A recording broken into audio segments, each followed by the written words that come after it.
Station, everybody. Welcome to Supreme Clientele, episode 16, here on Wednesday, October 18th, 2023. Hope everybody's having a great spooky season. Thank y'all for joining us this Wednesday and coming through. Link, how you doing, my brother? I'm doing good. Hopefully, there's not too much of a delay, but I'm doing good, man. Just happy to be here and talk it up. How about you, though? Oh, man. Yeah, so How's far your so good, man. Week's been good, dude. We hit the good? pumpkin patch on Monday. Had a lot of fun with the kids. Tis the season, man. The season's in full swing. So yeah, things are good. Things are good over on this end, bro. But yeah, let me get to it, man. I want to go ahead and introduce our special guest. He's the PCP Sergeant-at-Arms. He's the guy who makes it all happen for us behind the scenes. He's one of the most talented content creators I know.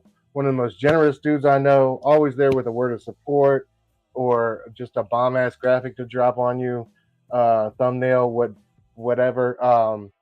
He's the man that makes it happen. The man, the myth, the legend. Manny in the house. What's up, party people, man? I'm so stoked to be on Supreme Mother in Clientele, y'all. Damn, hang with the big dogs, the comic pros that you know, y'all. Station.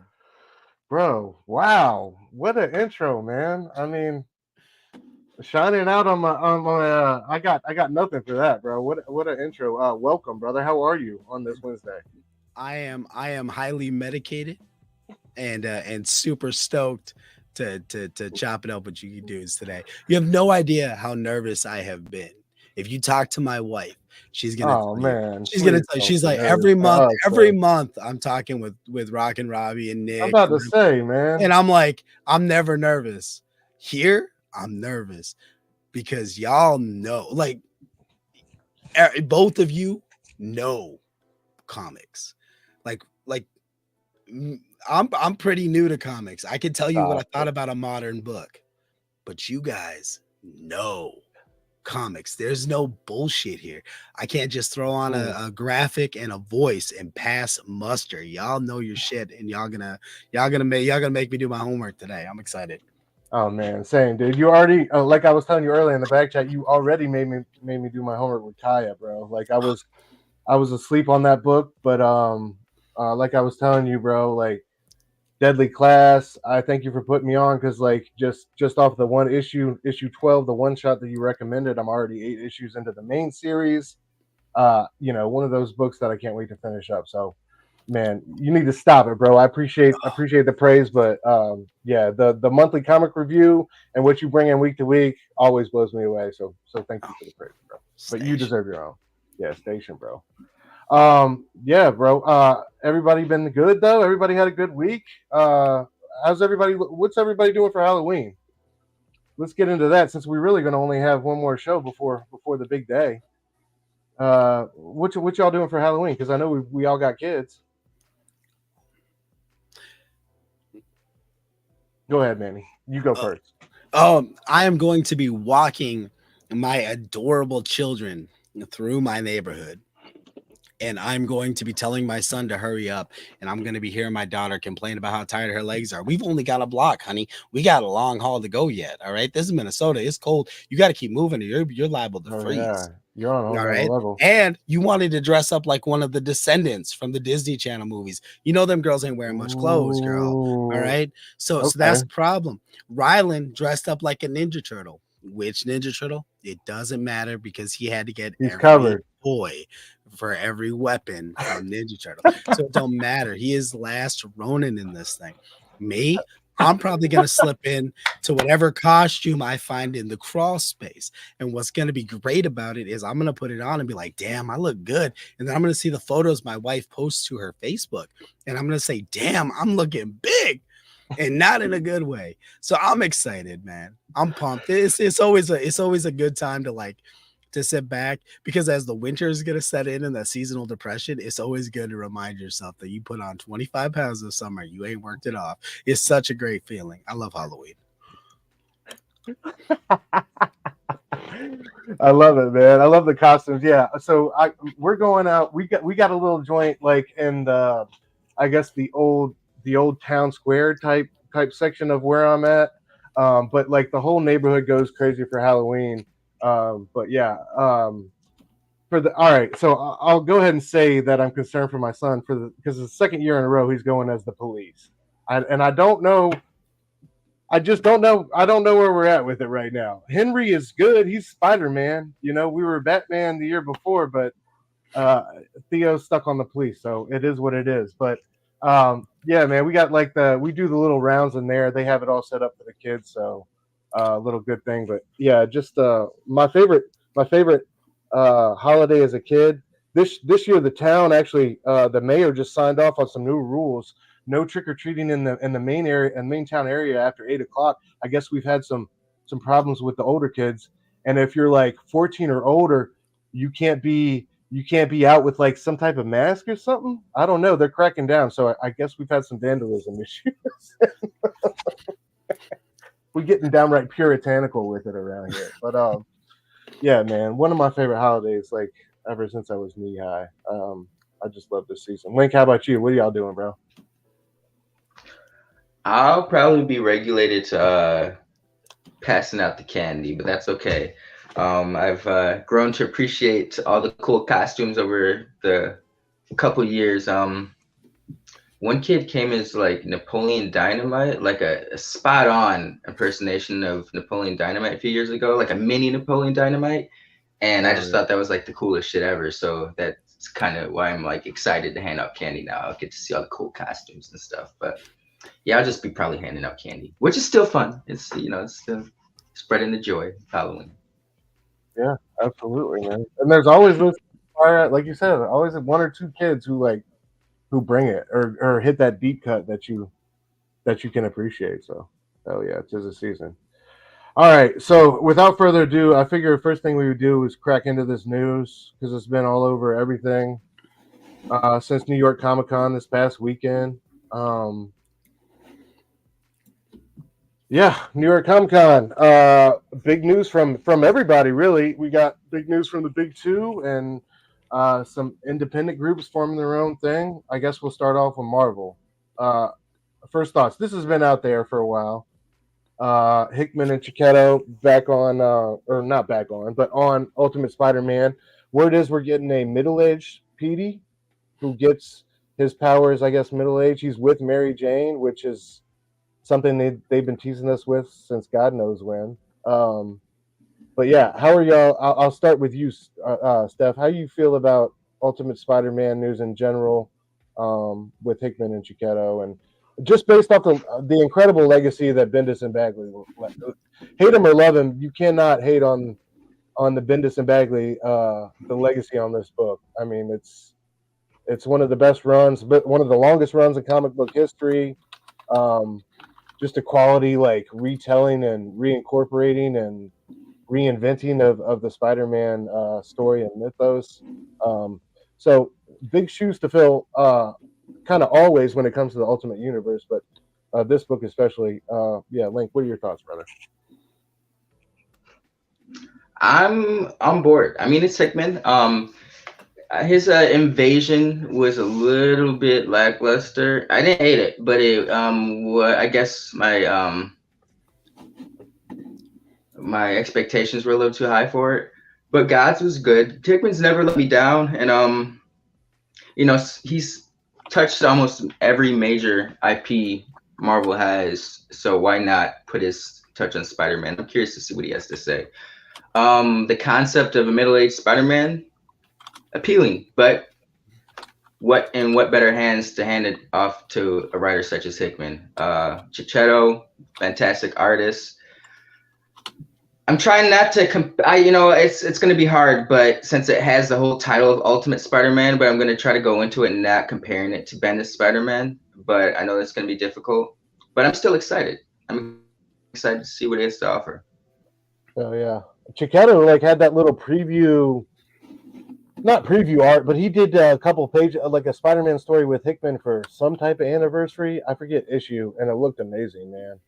It was like Spidey in space, and it was different Spider-Mans, and I don't know. So we've gotten like a small window, and I've heard I think Zdarsky say that Spider-Man is his favorite character and that he's been yearning to draw him. So I'm glad that all that's kind of money in the bank as we speak moving forward. Manny, how about you? What do you feel about this one, bro?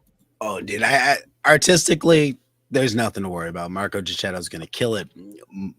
Middle-aged Peter Parker is perfect because people that are going to see the word Ultimate in front of a comic and be driven to buy it are going to be people that remembered Ultimate Comics and are going to be approaching middle age. Like, it really works. They understand the demo. Jonathan Hickman understands the assignment. Back in the day, they were trying to entice new readers. Now the only people with disposable income are millennials. So they're pushing that, and I dig that. I think it's really cool. It's going to capitalize on an older Peter B. Parker just so that it can get some of those eyeballs from Spider-Verse. I think it's a really smart move. I really hope that Peter's day job involves like charts and graphs just so Hickman can really do his thing though. Like I need to make sure that there's infographics and all that stuff. Otherwise it's a huge right opportunity. Facts. Absolutely, bro. Well said. And I think like I don't know. I don't think we could be in better hands moving forward. Definitely I think this is going to be like one of the strongest titles moving like within the whole universe, but and I think this is the one like Hickman can really be Hickman on. I think the other ones he's going to be more worried about like the far-reaching implications and everybody getting paid and making sure he checks all his boxes. I think this is the one he gets to have some fun on and I guess probably do some things he's been waiting to do for quite a while. But yeah, well said with Chiquetto, man. Like just coming off the incredible work he did on Daredevil, like through and through, whether it be cover art or interiors. Very excited to see what he does with Petey. He's got that really good, like flowy acrobatic feel to Absolutely, what he did in Daredevil. So I mean, it's just a beautiful, beautiful transition. I just think about like towards the end of that run when Daredevil and Spidey had that one-on-one face-off, and Daredevil basically betrayed him with the webbing packet or whatever, and like that was just so cool. So hell yeah. All right, next big one, Ultimate Black Panther. Brian Hill, who's currently killing it on Blade. Along with Stefano Caselli. Homeboy references Dune in this. Talks about Coogler's incredible work on the films and stuff like that, how that's going to be an influence. But yeah, I thought it was really interesting. They mentioned Frank Herbert and his world building capacity on Dune. So I think it's going to be a story of definitely like nationalities, right? House Wakanda versus the world type deal. But dude, Caselli on art, like, and this cover looks so freaking gorgeous. And I love what they're doing. Shout out to the homie Sal on Comic Pop Returns or whatever, is talking about how they're incorporating like the logos with the U. Like you see it here. Let's go back to the Spider-Man one with the Spidey, and then like the black. I think that's really sleek. And it's a throwback to the old Ultimate book designs, how they had that like bar on the side or the top or whatever. Yeah. So I don't know. I like these cover designs a lot, and this cover especially looks stunning to me. This is my favorite of the group.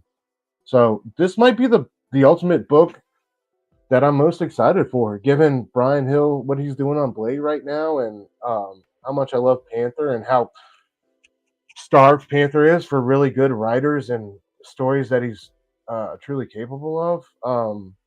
So yeah, Manny, I'll throw it back to you first time on this one, bro. How you feel about Ultimate Black Panther and Hill and Caselli? I think it's gonna be good because I think that in terms of they really want to world build Wakanda, and, you know what I mean, and really give us some interesting interplay with nations. Ultimate gives it some space to grow. It's going to give you some ways that you can tweak things that maybe didn't work in the Wakanda series, and just kind of really give us some cool interplay between all the different tribes in Wakanda and different areas of Wakanda. I think that's going to be another part of it that I think will be really interesting. Brian Hill brings a very cinematic flavor.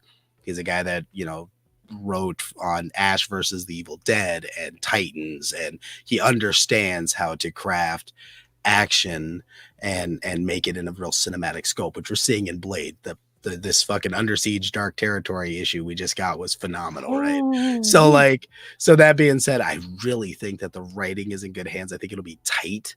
But I do think that the world will feel fleshed out, even with Blade right now, just in 4 issues, the amount of various locations that we've seen and the way that the world has felt, it feels so much larger than just Blade in a city tracking down vampires or in Chernobyl. You know, it feels like a massive scope, and I think he's really, really good. I'm excited. Yeah. Also, it seems like it's going to be versus Moon Knight. Like in the opening sentence, it's in the wake of Ultimate Invasion, Khonshu and Ra, the force known together as Moon Knight, are seeking to expand their brutal control of the continent of Africa. So that'll be interesting. Link, what do you feel? How do you feel about this one, bro? I can't really say any better than Manny said. He said it well. I'm excited. I think they'll definitely be able to do some interesting things in terms of world building when it comes to Wakanda. You know, they kind of have to keep things a certain streamline, I guess, for the 616 continuity.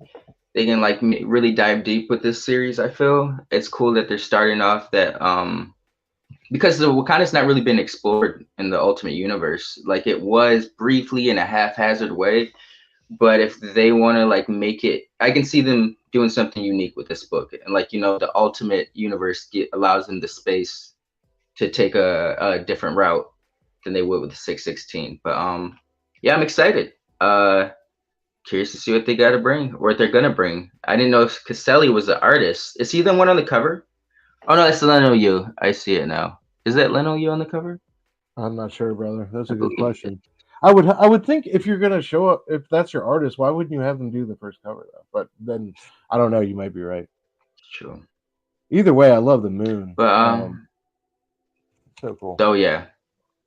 Definitely I'm excited. I don't know if it's the one I'm most excited for, but I'm definitely excited.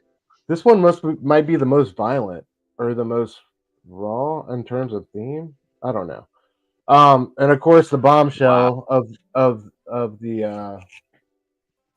of Marvel's, I guess, Marvel's Ultimate news over the weekend. Peach Momoko is going to be doing Ultimate X-Men. Basically,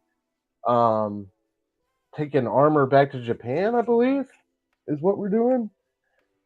Here, I'll read the press release. Visionary creator Peach Momoko reinvents Mutant Kai for the Ultimate Age in Japan when a young student named Hisako Ichiki develops armor power. She discovers she's a mutant, and she's not the only one. Meet a new generation of mutants filled with original and familiar X-Men characters.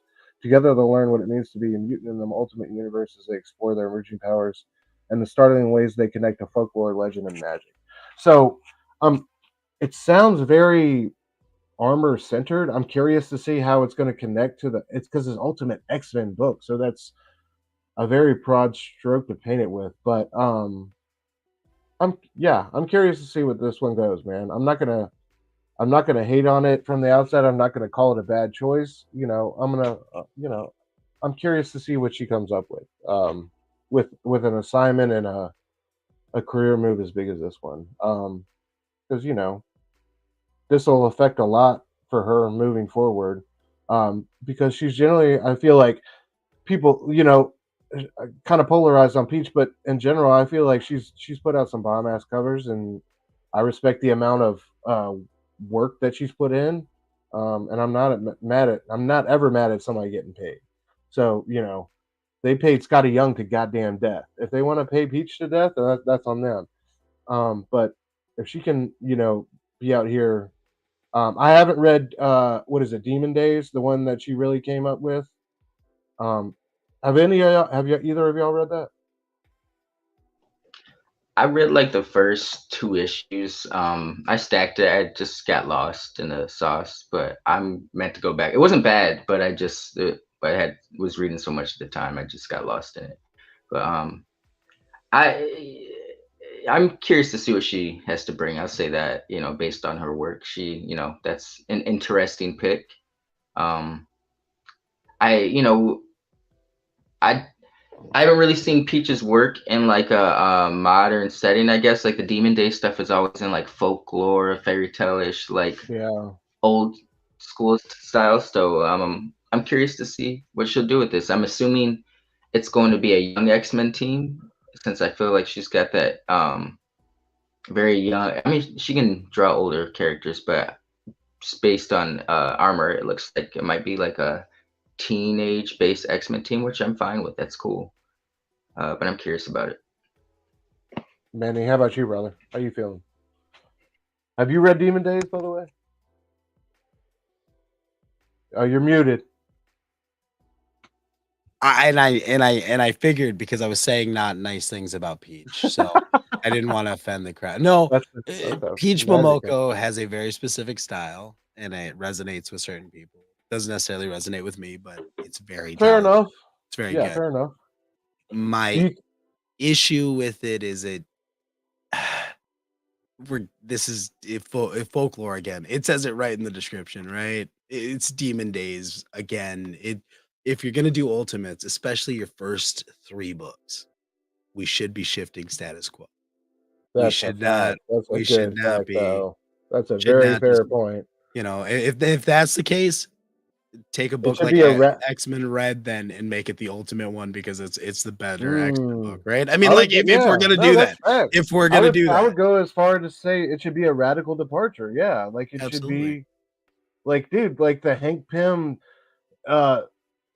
spraying Janet with the wasp spray, like that shit has never left my head. Like, and I know that some of that is just Millar being Millar, but like it should feel like that's a very good point. Yeah, it shouldn't go. It should be reaching forward, not backwards. Yeah, and I feel like when Momoko signed on with Marvel for with Stormbreakers, and then one Ringo's and Eisner's, it was, what do you want to do? It's like, I really like exploring folklore and watercolor painting X-Men variants, like that. So that's what they're letting her do, and I feel like this is a weird place to do it, because you really want Ultimates to latch on. You do not want to be killing this off again. All right. I mean, it's almost like Marvel can't decide what they want to do and how they want to move forward as a company. It's almost like they would kill Magneto, then bring Magneto back like in 6 months. Like, it seems like a really weird thing. Like why would they do these really weird decisions? And this is a weird decision. It's almost like their editor-in-chief has like some type of guilt about impersonating a Japanese artist or something. Yeah, a little bit. That's a very good point.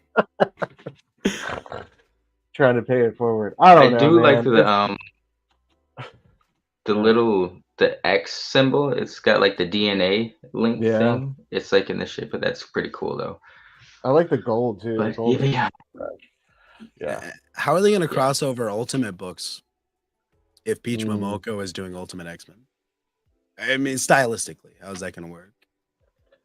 And like, I feel like she could nail one character, but like the weight of a team and supporting like a real Ultimate X-Men team is just not going to be suited to her strengths as a writer, as a creator.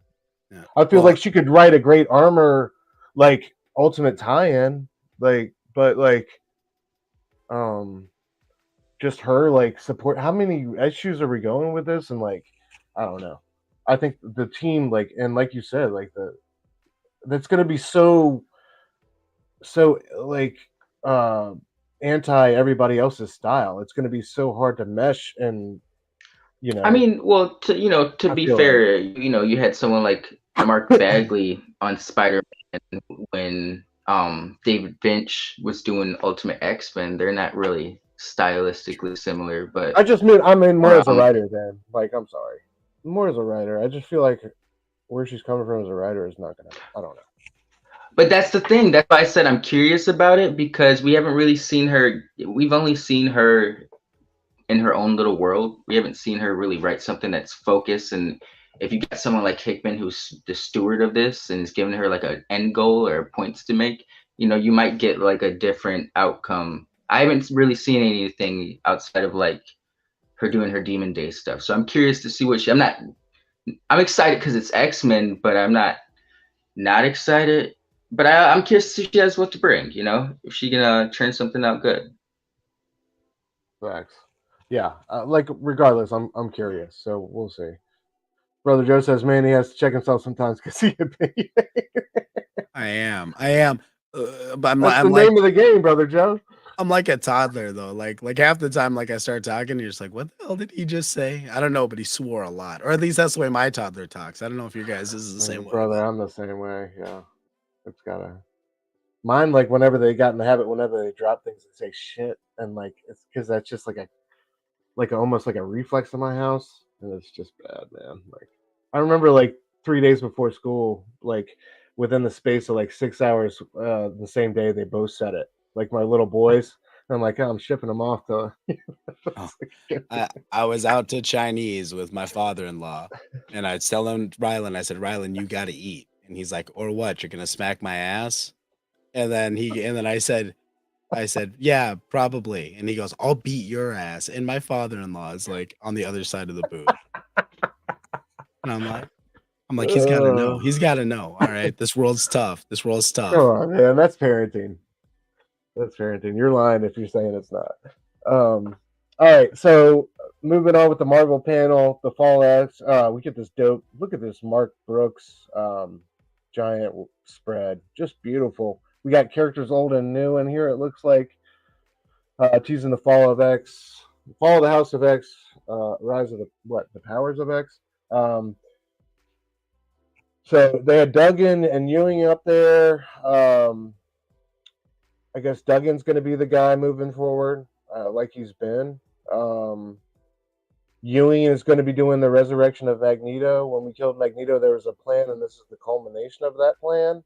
I guess I'm not really that interested in that. Some of these things Al does, like Immortal Thor, I'm all in on. Some of them are just like I know he's a Marvel nerd and all, but some of them are just like I don't know, a little. I don't know if the whole Magneto storyline is for me. I just haven't really. I tried to read one of those and it didn't stick with me. He said this is no egg resurrection, referring to Krakoa's resurrection protocols, but will be much darker and more difficult. Will he continue to be an ally or return as the X-Men's greatest foe? And I know we're getting the mansion back. Just thoughts, man. Like thoughts on general on the end. I guess the Krakoa era. This is it. I always I think of that T.S. Eliot line. This is how the world ends, not with a bang, but with a whimper. This had I felt like so much more potential than it really like, and we had great moments in this. I feel like there were some highlights during Axe Judgment Day. There was some highlights with the there's there was some highlights with the Hellfire Gala.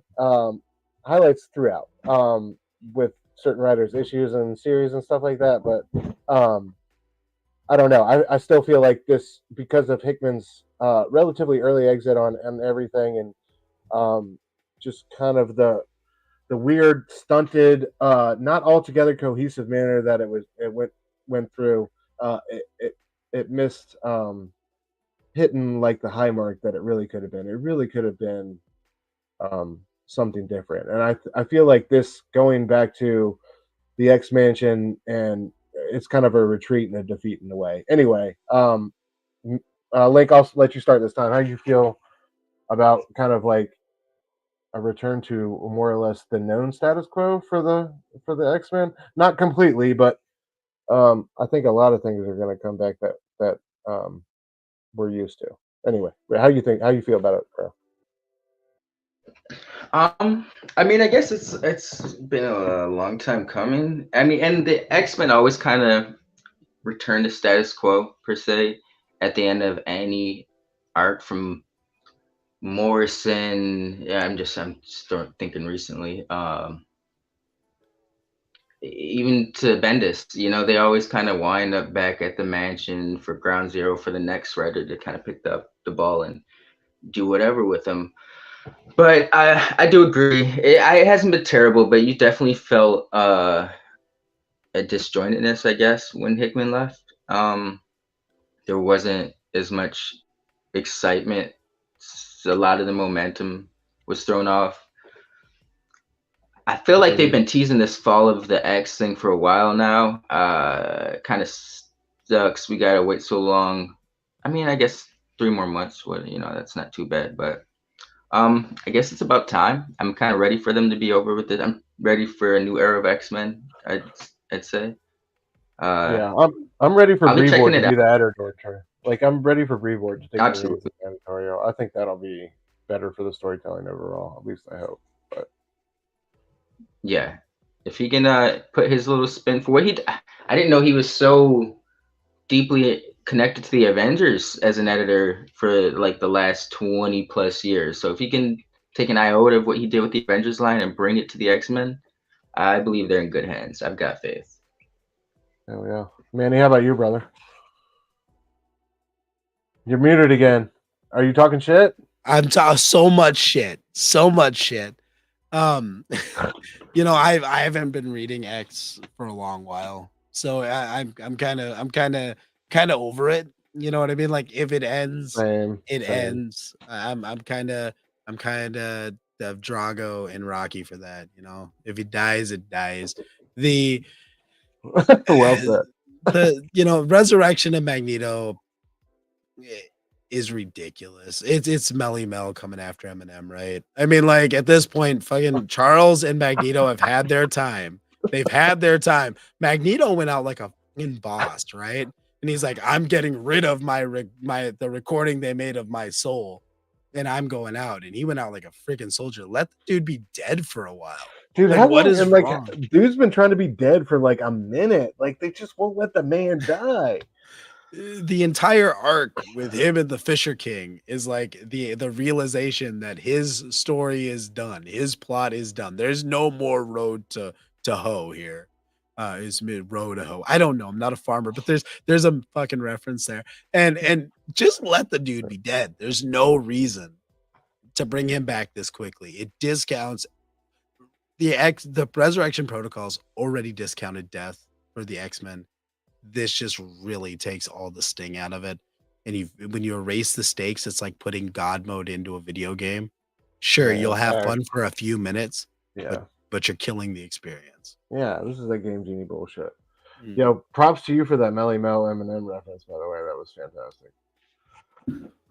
Melly Mel, what are you doing, bro? Go to the gym and just be happy. Just be happy with yourself, man. All right, this is the other book I wanted to talk about because of this fucking ridiculous ass report by AIPT of Zdarsky's Twilight. All right, Zdarsky was up next. This is after, I guess, the X-Men news or the Ultimate Team to preview Avengers Twilight. I'll go raw for you is how he starts, referencing him taking off his mask. He then had the crowd boo for Batman before being reined in to discuss Twilight. He started writing in 2019, and the story features a lot of Nazis. I didn't realize, quote, I didn't realize how many Nazis would be around now in the real world. It takes place in the future and features all new Avengers, whom Zdarsky hopes will bring him the, quote, action figure money for him. Zdarsky closed his time at the panel by giving a section of audience a round of high fives before bolting out the doors. I love, dude. Manny, I know you're not necessarily a fan. You can keep that mic on mute. I love Chip. He's one of my favorite people in the game. Dude is fucking hilarious. And that is a fact you cannot deny. Dude is fucking so funny. From the first time he ever wrote a Marvel comic, I think one of his first panels was like things Avengers meant to say, and he had Scarlet Witch saying, "No, I meant more mutants." Like, dude is, I just love his sense of humor, the levity he brings to the game. I love it. The Batman run I'm a fan of. I know people are on the fence about that. I generally love his writing. Another great talented writer artist. But yeah, I thought this was hilarious. This Avengers Twilight book is kind of confusing. Like, it's in a time when superheroes aren't needed, or I don't know, aren't needed and then are. But I just love this report of how Chip introduced it at the panel. Anyway, Link, I'll let you go first, bro. Chip, thoughts on Chip in Avengers Twilight? If it's got Chip on it, I'll check it out. I'm up there with you. I just enjoy Chip's energy. This sense of humor is right up my alley. And he always has a unique voice for the things he writes. So yeah, if it's got Zdarsky on it, I'll check it out. It could be about a toaster popping, becoming to life, a brave little toaster. I'd read it. Yeah, or people having superpowers when they have sex. Manny, go ahead. Let's get into it. Chip Mother Zdarsky is one of my favorite writers. I'm not gonna lie. I legitimately have sent out like 4 copies of Kaptara to people as like it's like evangelism. You know, you can hand me a Gideon's Bible, I will hand you a Kaptara. Oh well, my bad. I was mistaken. I thought you would. I talk mad shit. I talk mad shit. Okay. Because one time I invited Chip on the show and he read my message and didn't respond. So now my children refer to Chip as Chip motherfucking Zdarsky. You can watch some of my reviews of his videos or of his comics, and you'll see my 2-year-old can say it flawlessly. But I do love the guy. Great writer, tremendous energy. He did double dip in Batman and Daredevil. I'm gonna go to the grave saying he wrote the same damn story twice, but it was a good story both times. And I bought them all, so he got some money from me too. So dude is hilarious. Dude understands how to connect with the audience in a very real way. Like every time, everyone I know that's met the guy, when my restraining order's up and I get to get close to him, it'll be the same. But I mean, I don't know. He's got that Canada energy. What more can you say? Yeah, and he doesn't do like the shows all the time. Like I heard that him and Jorge had the table together at New York Comic Con, like, and apparently that line was out the door, and I'm not even mad at that because like he doesn't get around. At least I'm on the East Coast, and he doesn't get over here like that often. So like, I would definitely jump at the chance if he came through. But yeah, man, definitely one of my favorite people in the game. So dude, my bad. I hate Jorge Jimenez. I hate that man. Y'all ever seen a man so beautiful that he makes you understand an R&B song? Like I'm watching this thing and I'm like, I get so weak in the knees. I'm like, damn, I'm looking at this gorgeous man.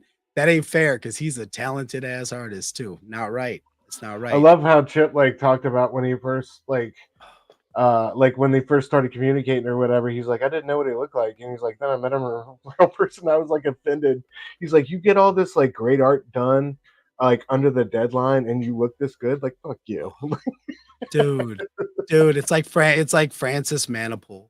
If you ever see that dude in real life too, for his age, he looks like, I feel like Danny DeVito in Twins. I feel like Francis Manipool is the perfect Manuel, and I'm just the shit scraped off the end of the test tube. Francis Manipool has like what's it called? Like Rico Suave energy, bro. Like Casanova, like the slick back hair, enjoy like the salt and pepper, bro. Bro's got it. Yeah, for sure. That man is the hopes and dreams of 1,000 Filipinos, dude. I'm just telling you. Yeah. All right. Enough about handsome ass creators. Let's keep it moving, bro. We haven't even got through the news yet, and it's almost 10 o'clock. Oh Lord. All right. Gods is going on. I'm gonna try to skip through the rest of this till we get to the DC.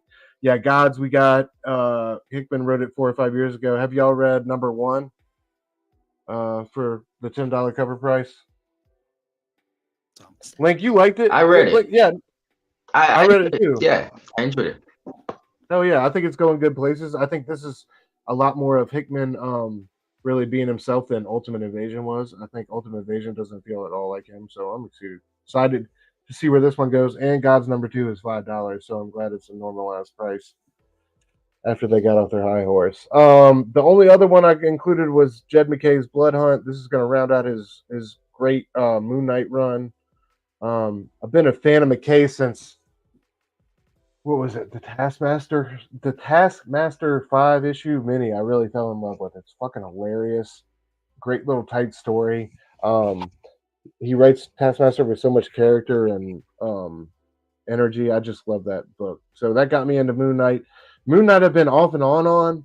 Like I haven't been on it the whole time. The same thing with Strange and like pretty much all of Jed's books. But like I come back to them. I still think this Moon Knight run is going to be up there with one of the greats, and I'm excited to see where it all finishes. He's a fan of the 90s shit, like you can tell the way he writes, especially Strange. He brings a lot of those elements in, so I always got time for somebody like that. But yeah, Link, have you been reading any Moon Knight or McKay's stuff over there with like the Midnight Sunsy, Strangey, all that stuff? This I've got to get caught up on Avengers. I've been meaning to do that. Beyond that, this is all new to me. But you know, McKay is one of my favorite writers currently at Marvel. I haven't read his Doctor Strange, but I read like the first arc of his Black Cat series. I always thought that was pretty cool that he was able Oh to yeah, keep the Black Cat series going. You know, that's got to say something. But I mean, you Fable, got McKay. Fable insisted that I read. I have the first trade Yes. that I haven't read, but Fable was a big fan of that, and he said the same thing you said. It was like it was so good they found a way to make it work like 3 different times or something like that, like 3 Yeah. different series or something like that. Yeah. Yeah. But you know, he's one of those writers that also has a good energy to the books he brings. They're always fun. You know, Taskmaster, Black Cat are good examples of that I've read. But you know, I was saying you got McKay, you got Pepe Larraz, and look at the cover, bro. Like Avengers It looks or the crazy, superheroes dude. versus vampires. I'm there. To me, this is the coolest art they previewed. Like this looks awesome. But yeah, Manny, how about you, brother? I've only been following Moon Knight. I did read Strange for like the first 3 issues, maybe, and I didn't read maybe the first issue of his Doctor Strange, but I don't remember it. But Moon Knight has been awesome, and I've really loved the way that he's been telling self-contained stories, but just sprinkling the little breadcrumbs to string the narrative along. It doesn't feel quite so serialized, so it is a book you can jump in and out of for the most part. Really well done stuff. So I'm excited yeah. to see where this goes. Absolutely. Word. Yeah, Jed's doing big things. I'm curious to see where the Avengers goes. It's been on and off, but yeah. All right, so DC's big announcement was the Elseworld stuff. To me, as a kid growing up in the 90s, I love their Elseworlds, especially Batman's books. It looks like it's really an Elseworlds Batman line. Like there's a couple of books that are not Batman, but most of them are Batman. So we got the Gotham by Gaslight. I think this is going to be the 3rd or 4th installment of that idea slash book. Andy Diggle. I don't know much about either one of these guys. That's cool to see. My favorite news was the Greg Smallwood right here, Batman the Barbarian. Brutal and remarkable retelling of Batman's origin set against a rugged medieval Earth. Like, dude, I'll just watch Greg Smallwood draw Batman the Barbarian all day long. I don't care if the story's trash. That guy's art off a Human Target. I'm a lifelong fan. Like that art was so good, it made me go back and research the type of other books he's done. Made me try to go find out little like short stories from him. Like, dude is I thought that was like career defining work right there. Go ahead, bro. You haven't checked out Lemire's Moon Knight yet? Oh, you're so right. Yeah, I'm sorry. I've been read that. Yeah. Okay. Like those scenes where Mark is locked up in the mental asylum and like he doesn't know if he's in the mental asylum or he's in ancient Egypt and like that back and forth. Dude, that whole run. Yeah, Jordi Belair on colors. Fucking incredible. Thank you, bro. My bad. Jesus. He's got some Spider-Man work out there that's incredible. Yeah, just Human Target's dominated my psyche, but yeah, definitely check out that fucking Moon Knight run with Lemire. Moon Knight, the Warren Ellis run, that whole period of Moon Knight is some of the best of the character. Really can't get any better than that. What else? The Deathstroke, the fucking Viking Barbarian. Yeah, check. I'm in for that one. And this is going to be in the Dark Knights of Steel universe. Okay. Like, sorry, the print's super small, but and a new series, what does it say? The snows fall thick, blood runs black, and the color itself is only a distant memory. The legendary assassin Deathstroke stalks a frozen wasteland, killing for coin among a nation of ever-warring Jaris.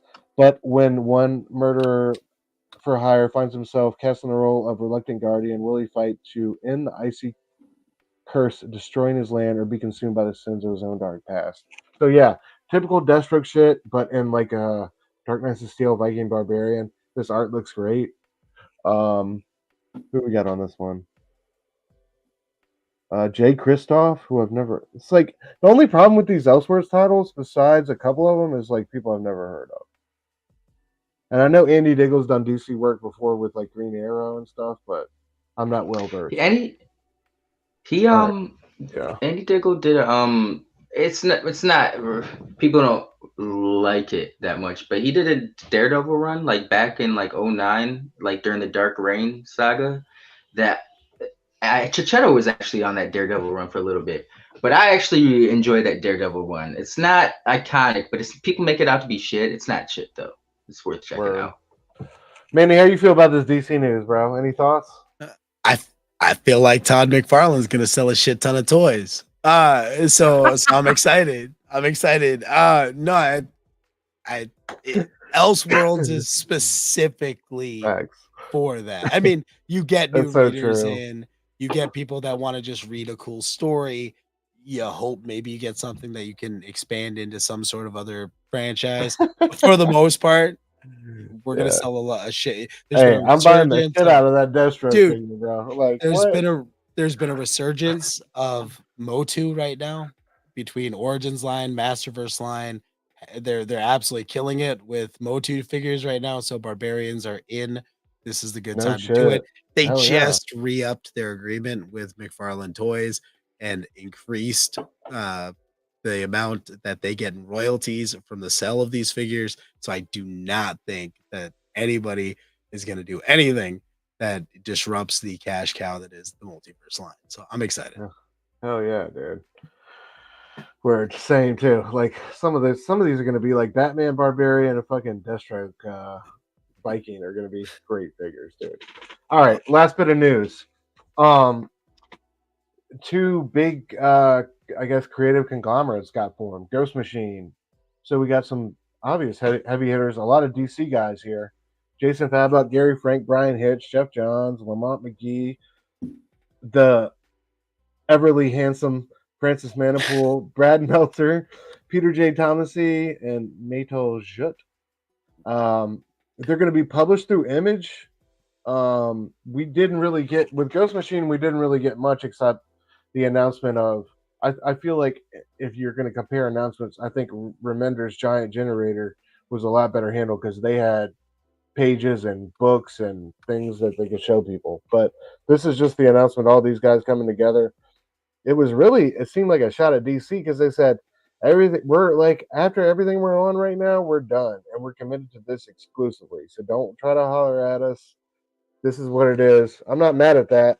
What do y'all feel? Manny, I'll let you go first. I'm excited for it because anytime you can get a bunch of really creative, ruggedly handsome, fucking entertaining as hell people together, almost like if you were to form like a bad batch of pop culture philosophers, like that's a good fucking idea. Ghost Machine doesn't thrill me the same way Distillery does because it's like Top Cow. It's still Image. So yes, you're gonna put a cool logo on your book, but it's still Image, right? I mean, Distillery is a publisher. Like I'm excited to see how they change publishing. With this, it's cool. It's a cool imprint, and the trailer with Geiger was cool. So I'm excited.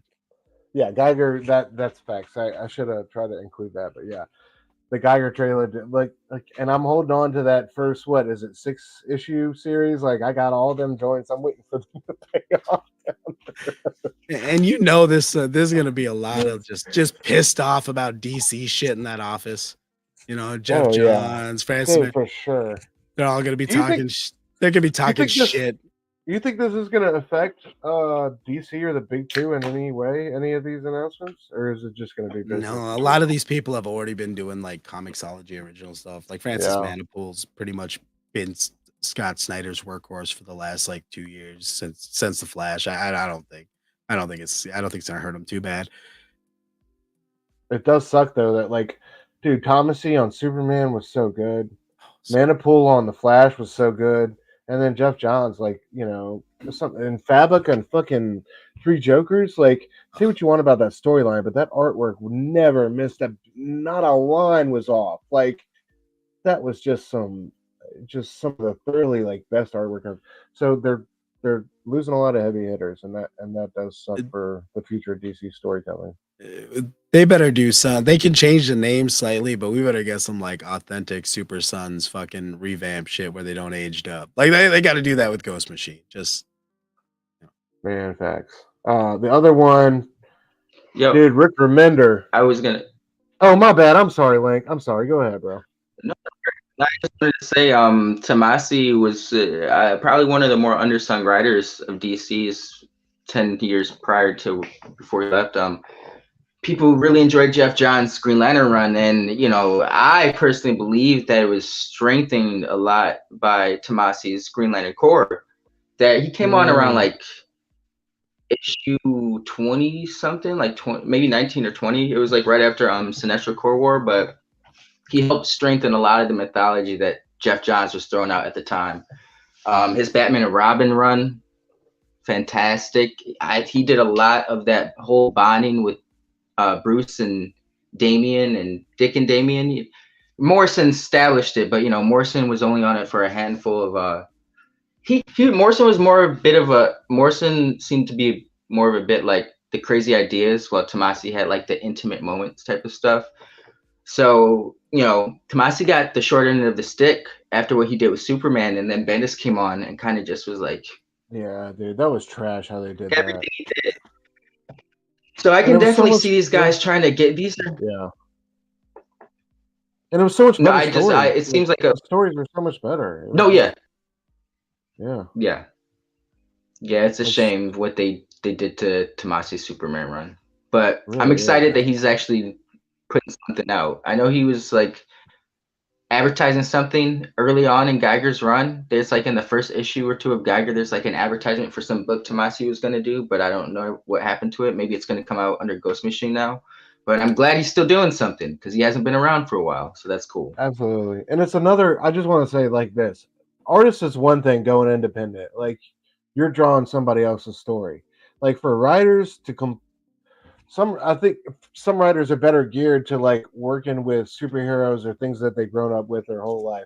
Creating independent content or like independent stories and world building and all that is like not everybody's game. So some of these guys are better suited to be bullpen type writers. You know what I mean? Like,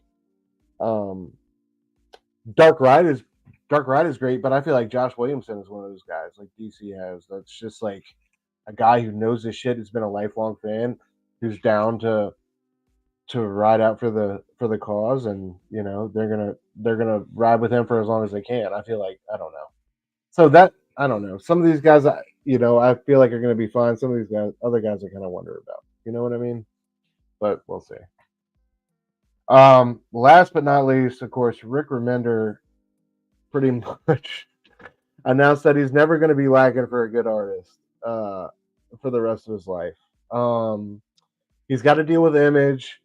He's got Daniel Acuna from Uncanny Avengers, Captain America, Andre Lima Arohu from, of course, the instant classic, in my opinion, A Righteous Thirst for Vengeance, Paul Azucena, Bengal, Roland Boshi, Max Fiumara, who's killing it on Sacrifices right now, Mike Hawthorne, who was just on Batman, J.G. Jones, who needs no introduction, in my opinion, Francesco Mobili, Brett Parson, Yannick Paquette, and Greg Tocchini are all signing exclusive deals with him, or all signing exclusive contracts with Giant Generator, focused on their own work, bet on themselves, and to hold their own worlds.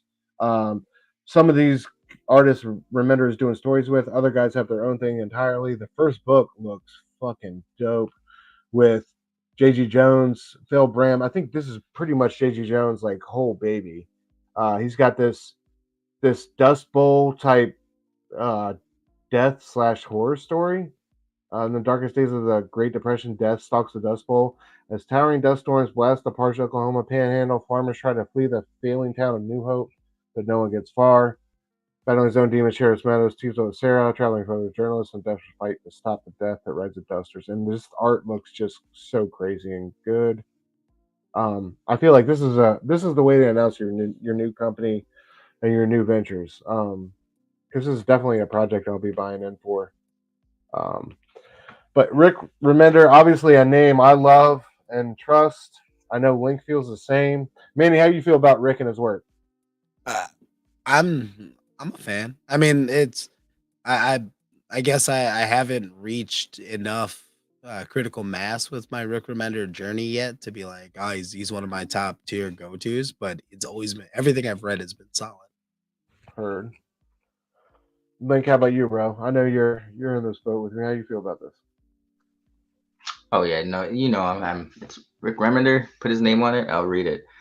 But yeah, I'm excited. I'm curious to I know Rick Remender is up there now, but I'm curious to think why was it Mad Ghost didn't put out many images of the work is because Jeff Johns is such a big name on his own. So thinking like maybe just him doing something is enough to get people interested. But then Remedy's pretty he's up there as well. So but yeah, they should have had some images for this stuff. But no, I'm excited. Crazy talent. Just yeah. Remender said it perfectly in his little summary right here. Put great creators together and let them tell the stories they want to tell. You're gonna get some great books. Hell yeah, dude. And it's like, I feel like he understands really well how to leverage his success as a writer, especially like an indie writer and creating like his own content and his own story and worlds, like with like the future of his career. And he's like, hey, these guys know I'm a proven brand. I'm gonna pick like a bullpen artist that, a dream team artist or whatever that I want to work with and try to put them on the roster. I think it's a really smart move for him, creatively, because he's not going to be lacking for quality when it comes to getting his stories illustrated. So I don't know, dude's really laying down the blueprint for how to do it in this independent game. Hate him or love him. But all right, let's jump into our books. You know what? Oh, go ahead. Just I want to say real quick. I wouldn't be surprised if like the next couple of year or two, Remender's offered a seat at the table with the Image founders like Robert Kirkman was back in like '09. Like just because he's like him and Kirkman are the only two writers currently I can really think of that are bigger successes that really sing the praises of indie books. It's like indie or nothing in their eyes. I feel like he wants to create more than Kirkman does, and like he wants to be a creator until it's all said and done with. I feel like the moves he's made has like tried to protect himself more as a creator than like. Well, it's not like it's bad business, but at the same time, I feel like he wants to ensure that he's going to be able to put out the best type product and books that he can moving Absolutely. forward. Okay. Oh yeah.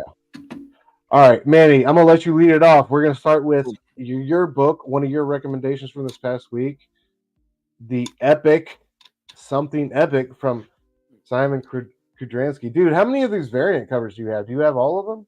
Not all of them. There's a few I haven't gotten yet. I need to pick up the M&M variant, and I haven't gotten the It one from this week.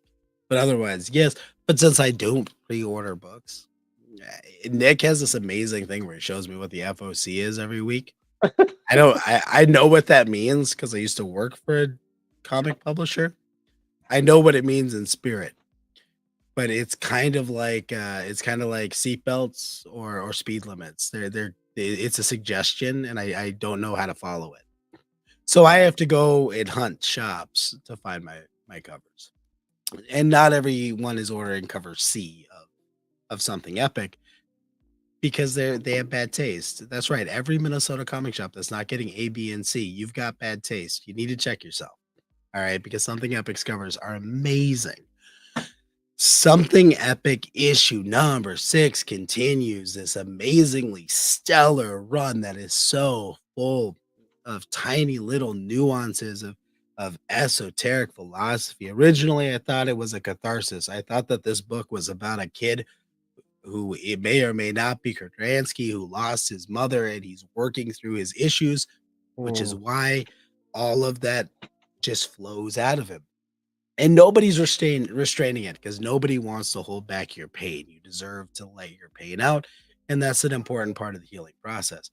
Now I've discovered that's really not what this book is about. The first 3 issues are about the death of the sacred feminine. His mother dies, and now we're moving into this more patriarchal religious system, which is why now his mother's been replaced with, I'm going to draw a blank to the character's name, but the old guy with the ponytail. All right. We also are seeing more of a messianic figure with the main character, Dan, who now has to receive the sword of the spirit, the shield of faith, very Judeo-Christian concepts. But once he is tested, similar to how uh, Jesus is tested in the desert, he then has to go to the temple and he has to do the great deed that's going to defeat evil and do the thing, right? Let's just say Jesus dying on the cross and resurrecting to defeat death and sin in the Judeo-Christian faith. That's what this book is about. Now we've gotten into issue 6, where Kurdransky's was like, do you remember A Town Called Terror? I do. And luckily I bought so much red and black fucking ink, I Dude, need to use it all. And and so it's so good. Now if you look at this page right here, this slide right here, look at this amazing artwork. Look at the striking panel layout and composition. We have a strong central image. We have color bursting from. He's a very dark black, which is receding in, pulling your eye right to the center. Then you're coming down to the low contrast panels, all these small panels. It gives you a sense of scope. And then on the bottom, it's giving you a sense of speed. Boom, boom, boom. This is all happening at once. A bunch of demons are coming out. We need to figure out what the is up, get a bunch of information out. And getting information out is what Kurdransky does. He just doesn't do it well. He puts all the information on one page in a big text block. Now, while I would fault a writer for this, you guys, I would fault a writer for this. I've also been reading Book of Evil by Scott Snyder, a writer who I don't think anyone would say is not talented. That is not a book. Jock does a couple illustrations. It's a fucking novel. It is not a comic book. And that is kind of what Kurdransky's doing here. As much this as is this is a hurdle that he presents at the beginning of every issue, though. As I single one. So this is our current issue, and this is the text block we have to read through, which is like we were talking about this before. This is profound shit, though, that he's talking about, like the Stendhal syndrome. How like you can stand in front of a work of art and be physically affected to the point where you have hallucinations, quicken heartbeat, you fall out, and like that shit feels real to me because I've stood in front of a painting and straight up cried before. So that shit hit me in my gut. But I'm like, man, this feels familiar. And then I went back the issue before. Oh, what the fuck? It's the first it's the first splash page. The issue before that. Oh fuck. Like it's this great art and all this fucking text. The issue before that. Oh fuck. It's this goddamn essay. Like, come on, man. That's dude. Are we reading a Chris Claremont comic? Like, dude, the issue before that. It's like, so it's a theme with him. And like this is what Link and I talked about before. It's like you hesitate to hate it because you feel his passion and he's trying to get his point across. And it's interesting. I wish I included it but I was looking at the credits page and there's a translation credit on this. So I get the feeling he wrote this in his original tongue, furious with detail, and didn't really stop to think like how it might be translated or come across in the English language. But at the same time, it does have a habit of calming down after that, but it's definitely been my biggest issue in reading this book and trying to get through it. Absolutely. This is issue 1. He didn't have the full-blown splash page established yet, but you can already see like he's trying to explain everything to you. But yeah, I'll let you hit back to it. Oh no, I was just saying like it's that splash page where we were talking about it being affected by an image and then all of the text on here. Because I have to strive to sound smart and pull shit out of my ass to sound philosophical. Not at all. Not at all. The main thing here is if my religious context theme is accurate, what we're seeing the idea that something so beautiful and captivating, a religious experience, iconography, if it can be so powerful that it can move you to tears, it can also be the cause of great evil. If your religion is telling you that something is evil, you instinctively think, yes, that's evil. You don't even ask questions about it. So the fact that Dan exists to bring balance, to heal, to be this messianic figure, in and of itself invites evil in. Now there is a good and a bad. There is a dichotomy. There is something gorgeous about the way the world is presented. But then we look at religion and we look at the amount of dogma and the amount of ritual and things you have to look at, that is the juxtaposition of all of that text and all of that beauty. You can't just appreciate the beauty because they saddle you with all this text. And so I think that there's some really cool stuff happening there. But at least that's what's happening in my head. Um, and I dug it. I thought this was a really good action-packed issue with the red and black. Same thing with this in a Yeah, town called went crazy Terror. with the red and black It, and the he, action and like we get this whole exposition. Like all of this did not need to be all of that text. It basically was like, oh, I think I'm better than you. You don't scare me. Like that was like the general gist of this. It was, yeah, I respect him because it's his first time writing, I'm assuming, and I didn't know there was a translator involved, so that may be the case. But I respect it. I think the artwork compensates for that, and I'm willing to forgive him being a first time writer that he's a little overly verbose sometimes. But that one page you just showed, it did catch me off guard, where I was like, okay, I get it. Yeah, dude, bro was like on his high horse. Yeah, it could have been summed up as "Come at me, bro." Like literally, we could add big text on the background. Yeah, I love that the lettering too, like doesn't want to pull away from the art at all. It's like they got the pages like, this is gorgeous. Where do I put? Because they're constantly moving the text around. They're like, okay, can't block this, can't block that. So yeah, it's beautiful. that's a good point. Yeah, the lettering does do its best to like, no matter how choked it is, like it does its best to get out of the way of the artwork. And I think it succeeds in. But dude, come on, man.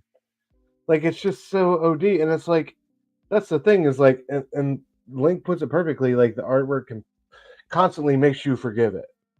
Like the artwork is like, oh well, fuck, dude. Like I can't.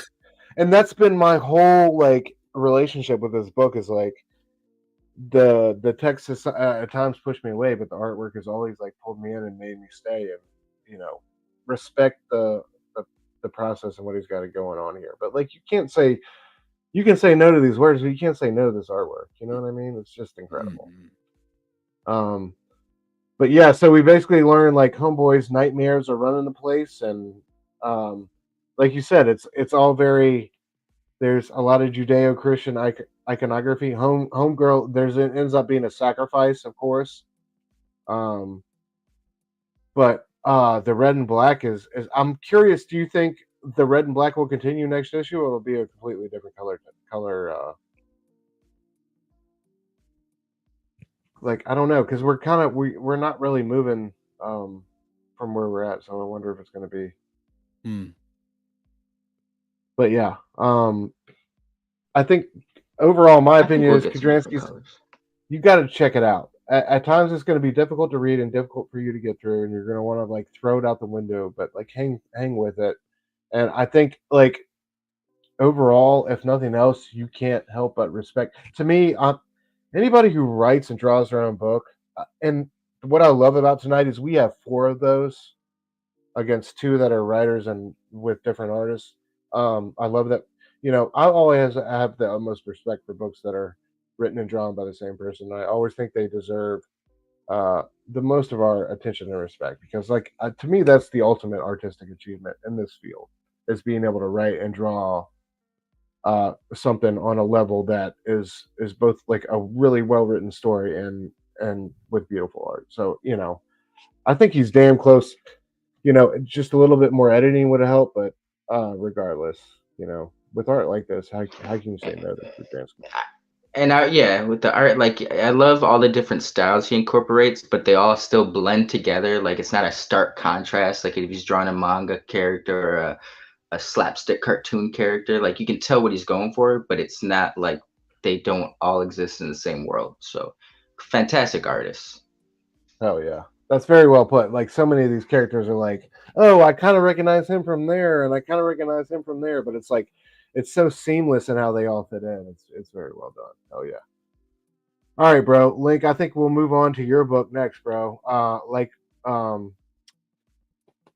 Like Manny was talking about, the great like underseas train robbery that was Blade number 4. Yeah, a great variant covered by Carmen Carnero here on the right, by the way.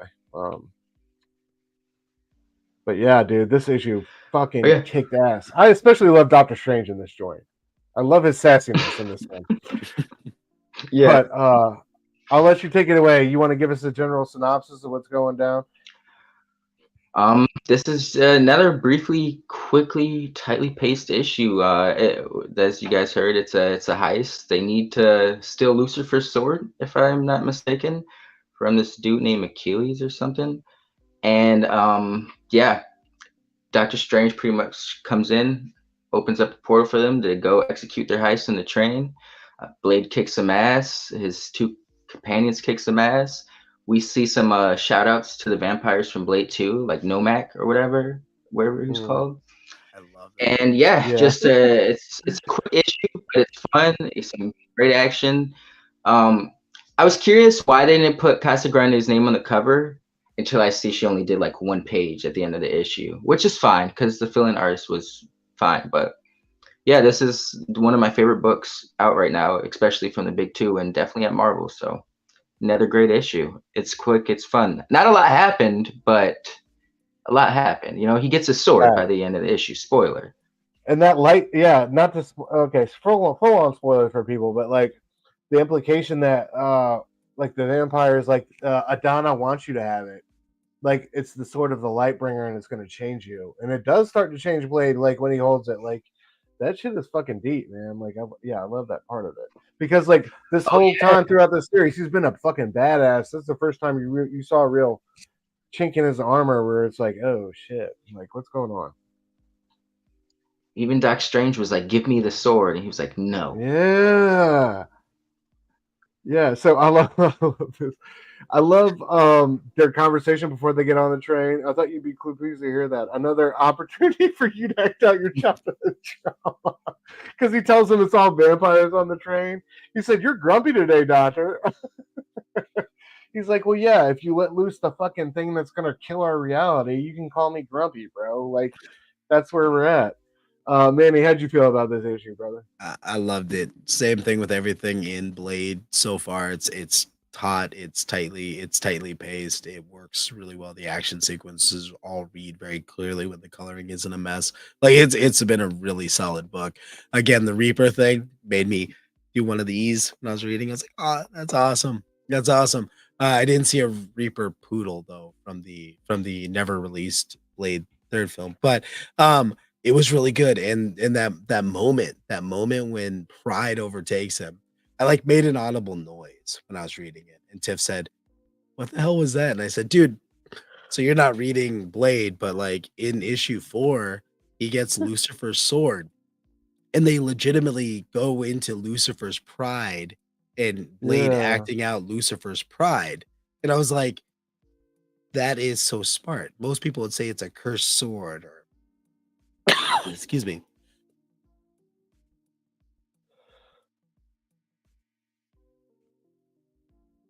And it was just really smart. Sorry. No, you're good. Yeah, I love how Strange is like, who do you think that's really talking? Like he makes him check himself in that moment. He's like, "You're holding the sword of Lucifer." He's like, "Who do you think is really talking right now, bro?" Like I thought that was so well done.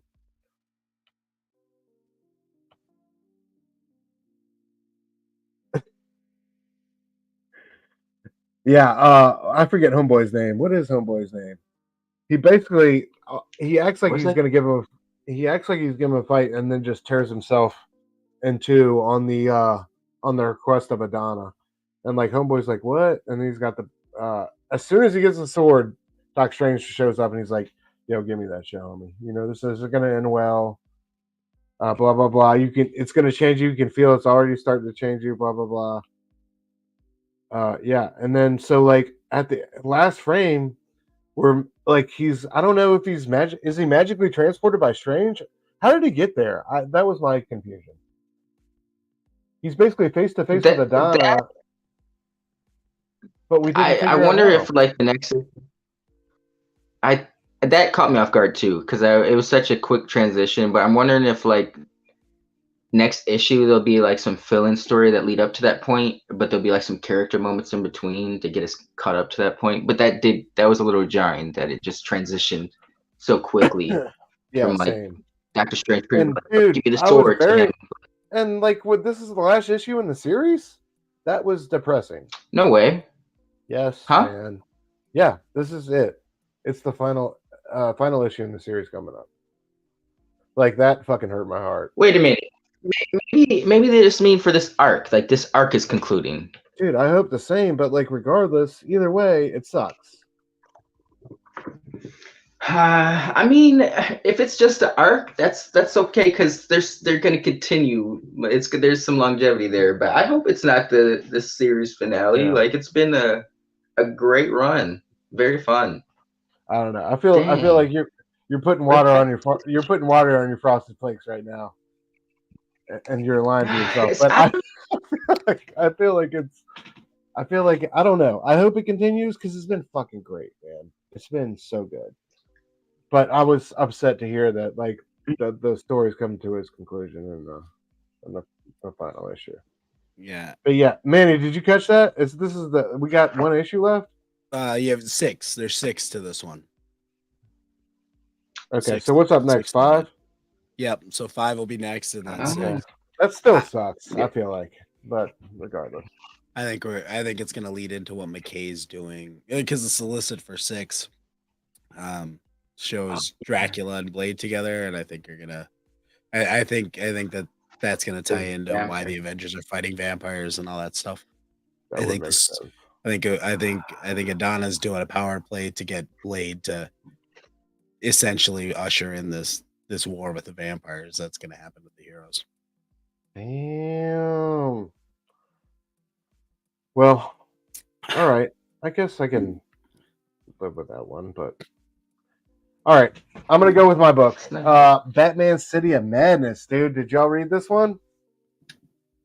I love this book. Christian Ward, a famous artist. Invisible Kingdom with what was it, G. Willow Wilson, and I really loved him on Aquaman Andromeda. Sal says there's a solicit for Blade number 7 in January. Awesome. Hell yeah. Sal, who's the creative team on that? Just let us know. Anyway, yeah, Batman City of Madness. Why do they do that to us anyway? Anyway, Batman City of Madness. I love this one. Original story and art by Christian Ward. Had his color palette all throughout with these like warm pinky colors with the warm purples and the reds. I love the color palette of this book. Just off the jump.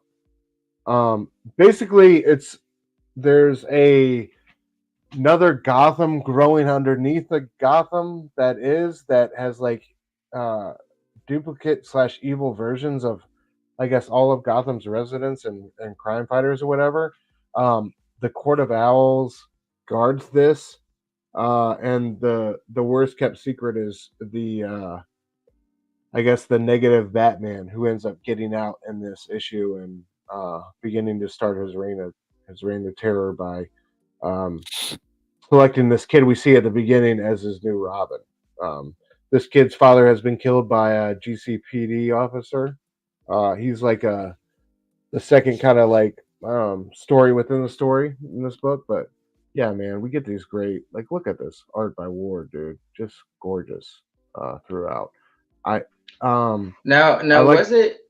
I might have missed it, but I thought it was just like the creature was in the tomb. I didn't know there was like a evil version. Well, dude, he says in it. I thought the same thing too until I listened to a couple interviews with him on, I think it was Word Balloon and some other thing where he said it's like it's the Gotham below, and there's like it might be like the more important members or the more whoever they feel like cloning or whatever, but it seems like there's a bunch of them down there. Yeah, Two-Face makes reference to that, like that there's a scene in this one with a different Two-Face, and he says he's from that like world below. So yeah, and it's like it's weird because the solicit explains more than the first issue does, if that makes sense.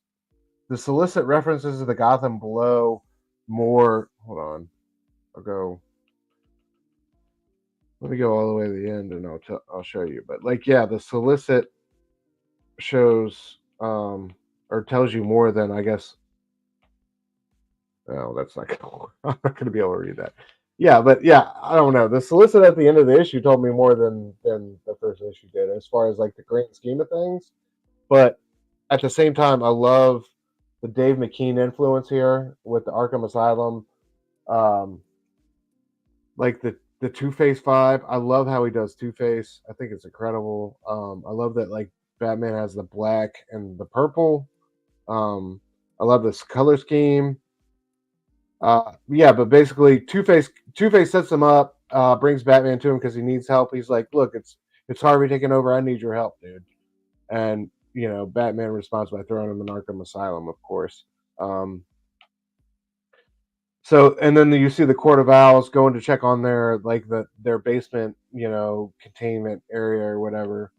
Homeboy turns on him or whatever, and he's like, "Oh, we're gonna let it loose." And oh, who let this thing loose? I did or whatever. And he's like, "Oh, you forgot I got a Talon." Talon takes care of business, but this thing is still loose. Takes out the Talon and is loose in Gotham City. So we go back to this kid from the beginning of the issue. I love this shot right here, where he remembers his father's death, and like the hero cop kills drug dealer headline behind him. That's so ill. I thought that was one of my favorite pages in this whole book. I thought that was so well done, and how you can really tell a story with an image, like him yelling "Dad" right there in the corner, and the rest of the page. Anyway, Batman going into Arkham. I love how as soon as he gets into Arkham, it turns into Dave McKean type aesthetic. Just beautiful, man, and just so well done. I thought it was, for somebody being a fan of like that history, I thought it was incredibly well executed.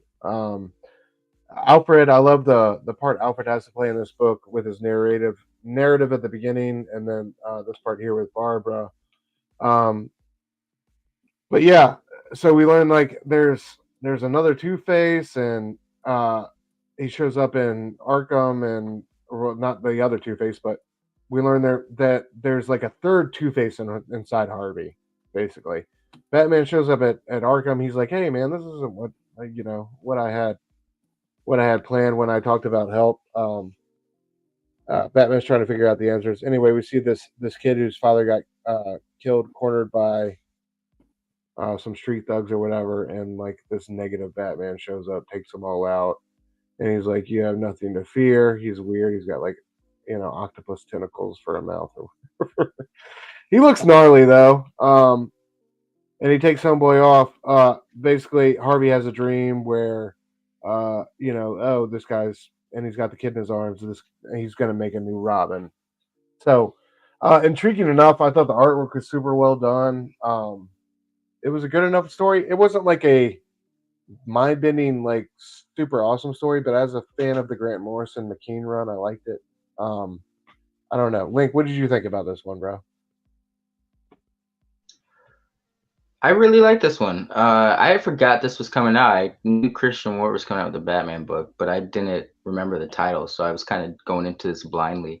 But always a pleasure to feast your eyes on Christian Ward's work.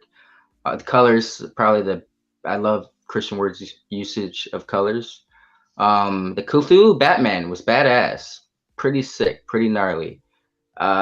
Just an interesting story. I'm curious to see where this goes. Yeah. Manny, how about you, bro? Cthulhu.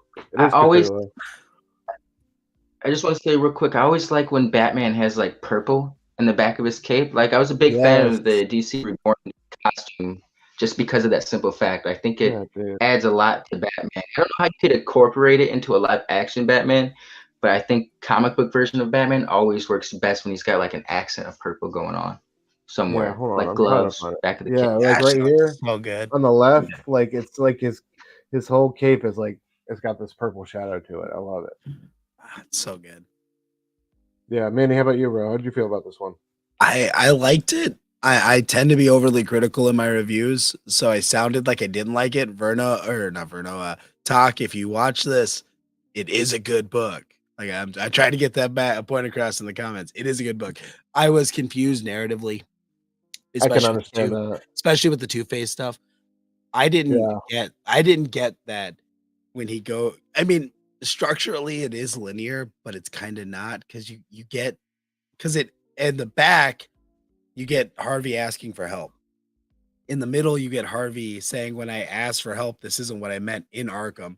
And then at the beginning, they're in an apartment or in that building. It looks to me like the Arkham stuff and the building stuff are happening at different times, but simultaneous. It was weird. It was Yeah. structurally, it was weird. And why is Harvey having the dreams about like him wanting to make a Robin at the end? That felt weird. Like Bruce should be the one. That felt weird to me. Like if Yeah, anybody's having dreams about a rogue Batman making a Robin, it should be weird. I don't know. That was weird. yeah. I don't. But Christian Ward, his artwork, like Link was saying, is always amazing. I became aware of Christian Ward as an artist late in the game, not till Aquaman Andromeda, I think, is when I noticed him. Then I went and grabbed a couple issues of Black Bolt when he did that, and that was gorgeous. Um, he's a very, very good visual storyteller. He really As is. far as Yeah. writing the story, I think every element in this works. I just don't know if structurally the put together it works. It's like having a really great dinner with an entree and a bunch of really delicious sides.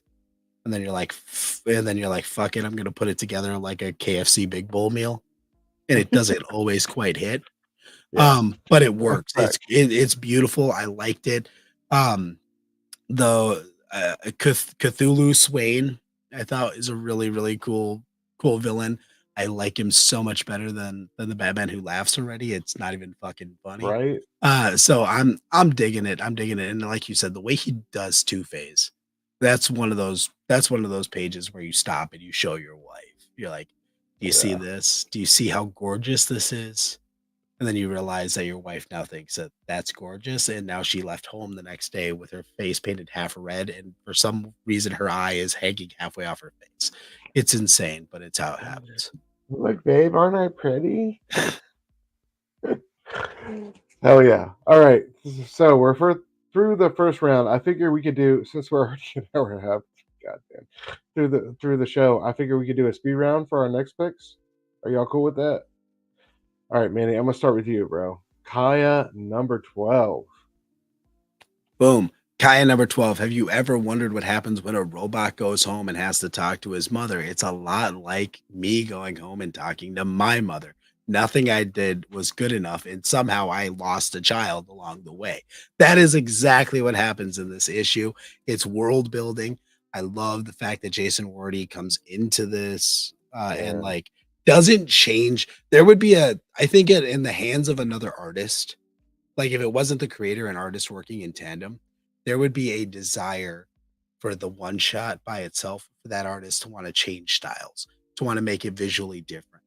The fact that Wordy doesn't do that is genius because it makes the world feel cohesive. This feels like a part of the Kaya story.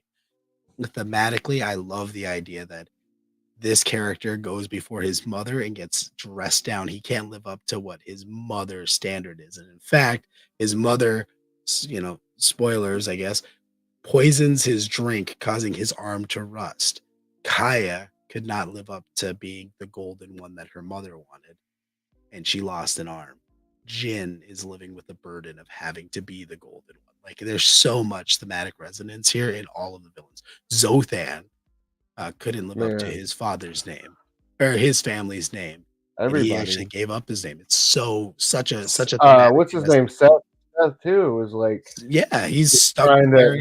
Yeah, he's trying to weigh his parents' expectations of like marrying the princess to be versus who he really was in Kaya. Dude, and Goro Bay. Who the fuck wants to live in Goro Bay? I mean, Seth, yes, you're the prince, you're gonna be the king. But let's be honest here. Property values in Goro Bay are low, and houses are cheap and affordable, yes, but the schools are shit. No one wants to raise their kids in Goro Bay, man. Seth, the sacrifice you're giving up for your kingdom's a good one. Like, I love when he was talking to his, like, right after the wedding, he's talking to the wife, and she's like, "No, well, stay here." She's like, "I have a sewing circle," and bro knew right then. He's like, he's like, "Yo, excuse me for a minute. I'm gonna go ahead." Dude, everything about this book is simple, and it's scrambled eggs. It's scrambled eggs. These are well executed, simple delicious scrambled eggs. There's a lot of people that could give you a very similar book that'll be some nasty ass Holiday Inn scrambled eggs where you raise up the thing. You made the waffle. I don't know why it takes 2.5 minutes. Nothing in that food tray stays warm enough, but you had but that's what you're dealing with. That's what you could have gotten. He's not giving you that. He's giving you that creme fraiche Gordon Ramsay scrambled egg here. Simple but beautiful and intricate, and I love it. Yeah, man, it was brutal. Like how they gave him the virus, and he's like, okay, you have the virus, we have the cure. Bring us back the girl, and we give you the cure and other rewards. And he's like, okay, I have the virus. He's like, how long do I have? And they're like, not long. And then, like you see here on the left, by the time he gets to the bottom of the stairs, his shit is already starting to rust up. He's like, damn. And then his little servant is like, master, what can I do to help? What can I do? And he just takes it all out on that poor little servant bot. And I love how, like, over here, one of the upper class robots is like, that one has spent way too much time out in the wild. And they're like, like, it's just so, it's like that bit of sadness and like real pressure on the world type shit versus like that beautiful comedy and like cynicalness that you love. I thought it was such a great ending to the book. Well, and if you blink, you'll miss it. There's a lot of references to other kingdoms in this that we haven't seen. So we know there's a lot more to the world. Like when he says I have dealings in this land and this land and this land. We've only seen like three different lands. So there's at least, I want to say, 4 referenced in this. So there's a lot of Kaya to go. Dude, so many great themes, like you were saying, like, the parental themes and like also the societal constructs and all that. Like, just a book that has so much to say, bro. Link, how you feel about this one? I know you're are you a Deadly Class fan? With Deadly Class is the only maybe like 2 others, but it's the only mainstream Remender book I've not finished. I read the first arc years ago and meant to always. I'm gonna finish the rest. I keep saying that I'm gonna do it, but I was familiar with Wes Craig's work before Deadly Class, but it was nowhere near the levels that it's at once he did Deadly Class. But this book I've heard about for a while. This was my first issue reading, and it was so good. I was like, you know what? I know I've said that with other books, but based on the time I had, because I'm not gonna lie, I read it before the show, but I really wanted to read the other issues up to this. I'm gonna do that tonight because I was that impressed with the first issue. Beautiful artwork. Like you said, it's got the themes are there, but they're not heavy. It's not something that's shoved. It's not like it's trying to be a thematic book to begin with, but where it's like trying to shove a message down your throat. But it's there, and it was a nicely paced issue and a curious, interesting world that I'm gonna read more about. I'm glad you recommended this, Manny. Thank you. Yeah, I'm glad too, and I'm glad that you said Wes Craig because now I'm like, oh fuck, I said Jason Wordie like 6 times. No, he did the colors though. You got the colors, right? He did. But dude, like Wes Craig, he killed this shit. Like I love how versatile. It feels like super versatile, like one issue to the next, and like the different, like whether it be robots or mutants or whoever he's drawing, like it's just so good, man. Oh yeah. But Wordie's colors are super fresh. I love how vibrant he keeps it. Mm-hmm. All right, we'll move on. Link, we'll move on to your other book, bro. The Cull #3. Bro, I love this one. You wanna do you want to do a general synopsis, or you want me to? Okay, go ahead. Yeah, I'll do it. I'll run through it. This issue picks up with our gang immediately from last issue. They make a discovery in terms of this creature they found, and they saw it was becoming what's the correct word? It morphed into like a human. Yeah. I don't know, anatomically human creature. But and they're just kind of blown away by what's going on, and we're kind of finding out we find out about what's going on with this location they're at, the island. I don't know what you want to call it. It's pretty much absorbing their DNA, and it's kind of, if you've seen the movie Annihilation, I think they got the inspiration for this book from Annihilation. Like pretty much this world absorbs everything that's in it and incorporates its DNA throughout, and it splices its DNA throughout the rest of the world. So like the creatures, the grass, the flowers, everything is like one organism slash hive mind. And I guess it like brings out the better side of you, is what the creature said, or the best in you. And 4 out of our 5 gang members, they're not gang members, but I like to call groups of people gang because it's always so in Philadelphia. But 4 out of the 5 gang get powers, and the one who doesn't get powers, I guess you could say like our main character of the book, doesn't receive powers because I guess she's got a darkness in her that the world doesn't like, and so the creature immediately tries to take her out, but her friends come to her back. They got her back. They come to her rescue with their newly found powers and just blast the creature out of sight. And so they're like, pretty much the issue is them finding out about that, and they're trying to run and get out of there. And that was the issue for the most part. Beautiful artwork. That can't be said enough. But yeah, it's nothing crazy, but I enjoyed this issue. The second issue, I'm not going to hold you up. I was a little like, where's this going? But this issue definitely got me hooked back in with the Annihilation similarities. Great book. What'd you guys think?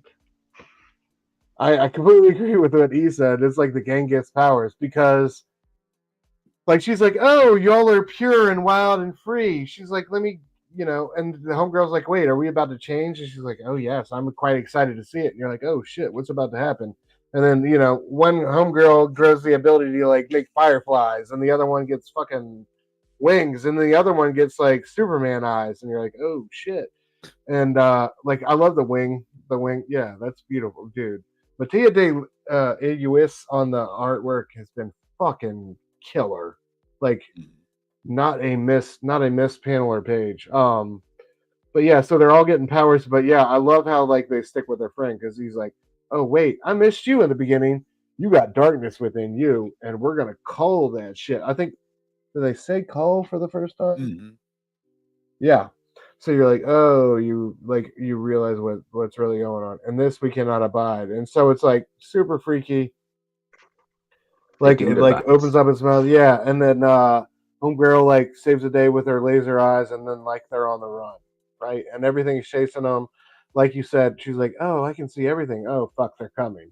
Like, let's keep going. They go. Homegirl pulls a Moses, parts the Red Sea, lets the creatures fill it in, and then drops the waves on them. And then they get back to home, and they're like, oh shit, like this world is leaked into ours. Oh fuck. So the last two the time dilation.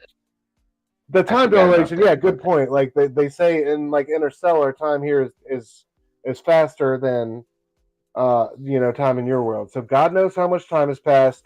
Not only that, but they find their landmark, they get back to where they're at, and like this fucking creature thing is standing in the middle of the town. Obviously the gateway has been opened or whatever. Like, God knows what's reality at this point. So like it was a fucking crazy ending. Like you said, dude, for like all the hippiness and like weird, like let's just have sex in the jungle type shit that was going on in like issue 2. Issue 3 got to that action, and they got to it like in a great way. I love how it was all like fun and roses and beauty until it got to their friend who had been through real shit, but they all had her back. Like nobody hesitated for a minute to like not defend her, so that was dope. I think that like group dynamic hopefully will carry them forward in the future. I thought for sure the guy was going to be the one that cracked. Like they were going to find like, oh, you're a male. Like obviously you're a dirt dog. You know what I mean? Like I thought for sure the guy was going to be the one, but like he ended up passing the test. But yeah, dude, I think he's the one that got the firefly powers. Everybody else got like wings or laser eyes or some dope shit. Homeboy just, I think, came out with like, whatever. But yeah, dude, this book turned it up to 11 on this issue. I'm here for it. Manny, what'd you think, brother? Have you been with this the whole ride? I read the first issue. I didn't read the second issue, but I read the third issue. So I really enjoyed this book. The story was cool. It was the only knock I had against it really was that the art was so good that it reaches the same kind of thing that like happened with Twig or with Moths, where it doesn't feel like anything's ever moving. It feels like you're looking at like a screenshot from like a really well animated film. And it's like, so nothing ever feels like it has motion. But I thought all the characters were relatable instantly after not reading the second volume or second issue and going a month gap in between. Instantly, you sync with these characters. You understand who they are. They feel distinct. I thought it was a really well written book, and again, gorgeous to the point of uncanny valley, Final Fantasy spirits within a little bit, just a little bit. But I mean, what kind of knock is it that your art is so damn good? You know what I mean? So I liked it. Dude, he illustrated a Captain America. That how I got to hip to his artwork. He illustrated a one shot Captain America book, like where Cap and Sam Wilson stopped this. Is it? It's Arnim Zola. There's Arnim Zola plot to like launch this bomb in New York City or whatever.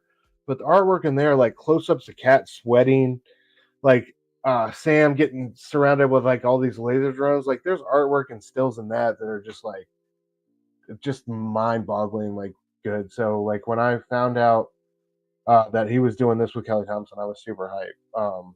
I just think he's such a talented artist. I think he's one of those artists that takes like probably like a year and a half to get like these 5 issues because I've followed her on Substack and she's been talking about this for a minute, like years, like since Substack first dropped. So I just think the payoff is long with him, but it's dope to see like a full 5 issue comic book. I know he's done some work with Jason Aaron on the Valkyrie series on Marvel that I got to check out that I haven't, but yeah, I love his aesthetic and his style.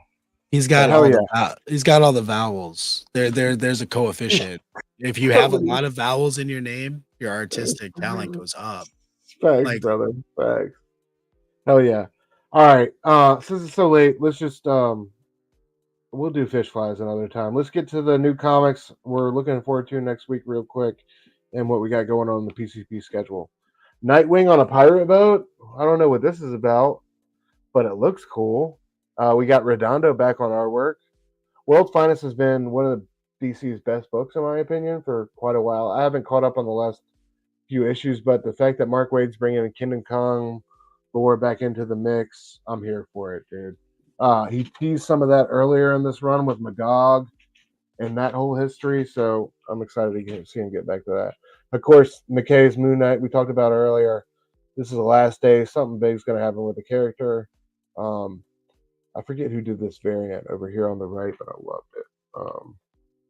Yeah, let's see what Superman. Even though we're missing Jamal Campbell, I've generally enjoyed this first arc of Josh Williamson's run. I love this Chris Sam Nee variant on the right. I wanted to include that one. Miles. So our special guest, I'll go ahead and announce it now. Our special guest next week will be none other than Taki, the man Taki, and Taki wants to talk about Miles. So we will be talking about Miles next week. The homie is coming through talking. He wants to talk about Miles and TMNT, 2 books that I really have. I read the first like 5 issues of this book, but it's been a minute, so I'm gonna pick it back up and get back in touch with my man Taki and also Teenage Mutant Ninja Turtles. So excited to have a fellow PCB peer on the channel next week, man. I can't wait for that. Teen Titans, another Mark Waid book that's been great. Superman Lost, a great Priest series. Probably better reading collected if you haven't caught up to it by now, but I've really enjoyed that one. Loved his Deathstroke run. Titans by Tom Taylor has been great. I just concluded Catwoman for these bomb-ass covers by DNA, and fucking look at this Del Otto Catwoman, dude. Good lord. Hulk's been great. Daredevil number 2, Aaron Cooter's artwork. I love number 1. You know, picking up after Zdarsky's no small task. I thought number 1 was great. Cooter's artwork was a phenomenal. Green Lantern War Journal number 2, dude. I'm all in on these Green Lantern books, and I'm not normally a big Green Lantern guy, but and look at these covers, y'all. Zhang Jiang on the left. I think we got another Del Otto on the right. Yeah, that's Del Otto, and then I forget who it is with these 2, but goddamn, they look great, dude. Mm-hmm. Fighting these like Revenant ghosts or whatever the fuck it is. I love I heard Philip Kennedy Johnson talking about like PTSD and incorporating parts of his military past with John. I think that's a perfect match. Spine Tingling Spider-Man. I include this one because it's got Juan Ferreira artwork. I'm a big Juan fan. I think that guy's one of the most undersung artists out here. This one's Saladin Ahmed writing, so I hope it gets all the press. Robbie had good things to say about it on his review show, so high hopes for that one. Obviously, the highly touted Justice League versus Godzilla versus Kong. Blah, blah, blah. Children of the Vault link. We might want to check that one out for next week. 10 Men, of course, I think we'll be talking about next week. That's been a fucking kick-ass series. The best of the Bone Orchard mythos by far. This is what I've wanted from the Bone Orchard mythos. More or less. I loved the passageway, but so many questions. I love how we're getting questions, like Robbie said, questions and answers in this one. Like, I'm getting some things answered, but it's still the questions. But, I feel like this one's been the most complete, the most flushed out, the most aesthetically awesome. Big game. Have y'all been on this?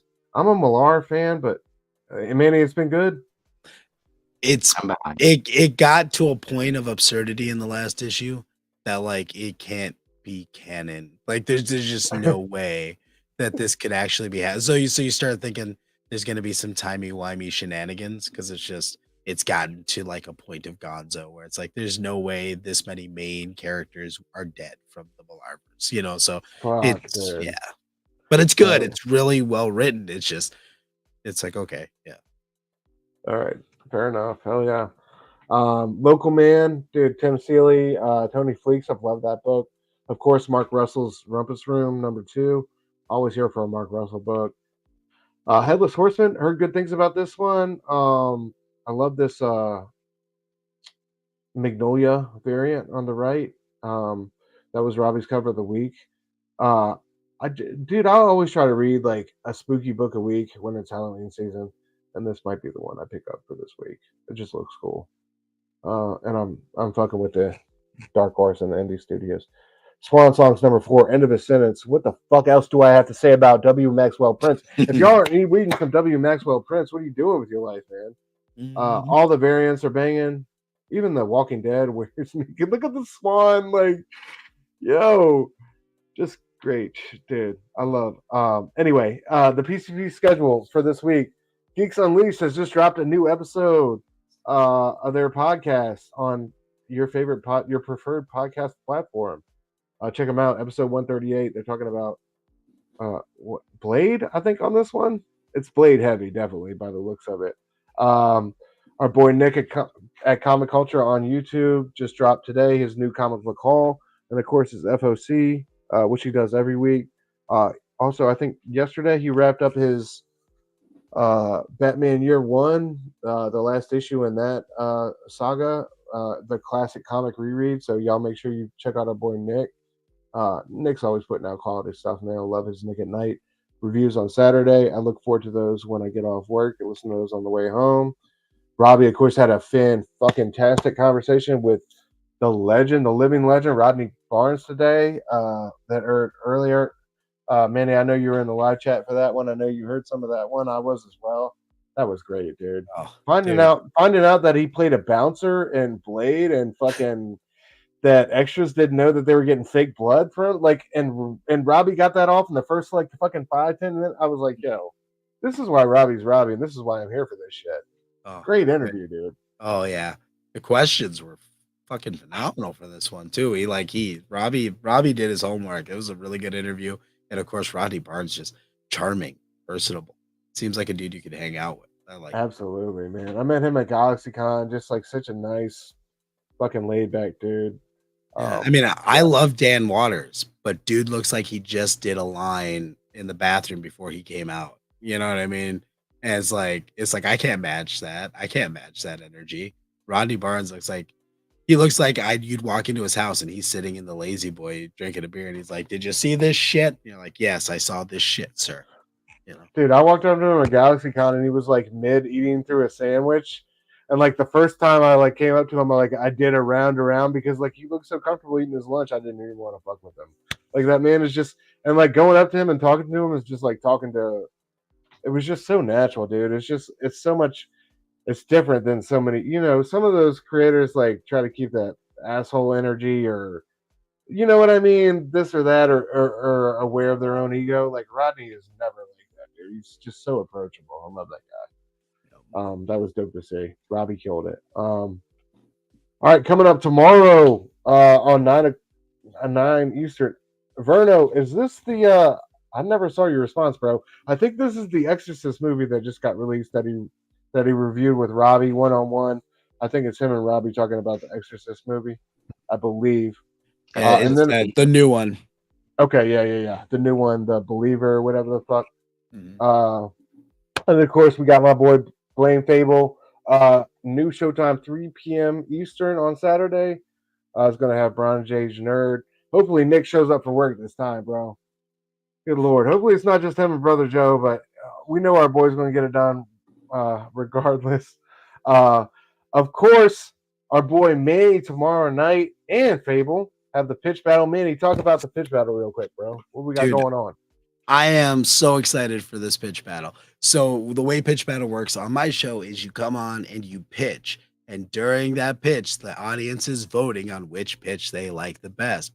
In this round, I've got eco heroes in the vein of Widget the World Watcher and Captain Planet. What is your eco hero? I've got Dennis Vogan, who's a writer who's written graphic novels like Brushfire, Flip, The Weirdos. This guy has a fairly large catalog of novels and comic books, and he's coming on with some really great ideas. And Fable, who we all know to be one of the greatest minds in this comic book community. All right. This is a man who not only can show his support, can show books and hauls and all the stuff we know that we blame Fable for. This is a man who holds his own on like 17 live streams a week. And I mean, this dude is fucking everywhere and he kills it every single time. So I'm Facts. so excited to see what Fable's going to bring to this pitch. I'm excited to see what Dennis is going to bring to this pitch. And I'm excited to antagonize the hell out of both of them. Because if there's one thing I know in this life is how to be an asshole. And I'm going to be doing that in spades. So make sure you check it out. Come vote for the pitch that you like the best. And, the winner gets a chance to, sponsor me on Patreon. So let's figure out who's going to win this thing. Hell yeah, bro. That sounds great, man. I can't wait to see what both of those gentlemen have cooked up for Ego Warriors, bro. I feel like that is a especially wide open platform right now, given the state of the world. So hell yeah. Also, we can't like Manny, we were talking about it before. We got to give love to our boys, Jelani and Brooks. Go Figure Reviews. Those guys don't promote themselves enough. They're doing a great job over there on their YouTube at Go Figure Reviews. They just posted that deluxe. What was it? The HasLab Galactus up earlier. Great review with both of them. Look, it's a 51-minute figure review, right? Yeah. And you look at that from the outside looking in, you're like, you're fucking crazy. You sit down and like watch that, those two of them going back and forth, having fun with it, bro. You can't help it like watch and have fun with them. They do a great job over there. Y'all make sure you check them out. They're putting out new reviews damn near what? Like at least a couple, 2, 3, 4 a week? Oh, Constantly. at least I think I do about 3 to 4 thumbnails a week for those guys. They're fucking killing it. Yeah, man. Y'all make sure you go check out our guys, Jelani and Brooks over there at Go Figure Reviews, and I think that'll do it. I just want to say thank you everybody for coming through tonight. Manny, thank you for being our hello guest. I appreciate all your input and your brilliant insights, bro. You're a gift to have. You're a gift to know. I appreciate all you've done for me as a creator, all the things you've helped me with. You made the Supreme Clientele thumbnails. You made all our graphics. Like I can't thank you enough, bro. So thank you for coming through. Link, I'm gonna send it to you first. What do you want to say to the people? And then Manny, you take it after that, bro. Thank you guys for being here with us tonight. We appreciate it. Much love to you all. And thank you, Manny, for blessing us with your time. Thank you guys for having me. Hell yeah. All right. Well, that'll be it then. Thank everybody for coming through. Supreme Clientele, episode 16. We see y'all next week. I'm sorry, Wednesday at 9 o'clock. But until that time, stay safe and y'all be easy. Peace.